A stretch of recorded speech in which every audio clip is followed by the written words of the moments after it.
Thank you, President. The fact that the EU is the space with most freedom and respect for human rights in the world cannot justify complacency or make us give up self-criticism.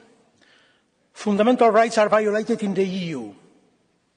Political dissidents persecuted, illegally spied on, sentenced to prison, artists sentenced to prison for the lyrics of their songs, states such as Spain, which do not apply 61% of the judgments of the European Court of Human Rights.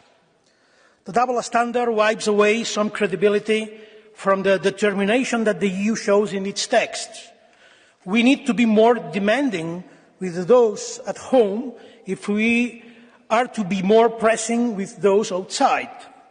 And we need to be strong, because democracy, as the report shows, is more in danger than it was a few decades ago. Thank you.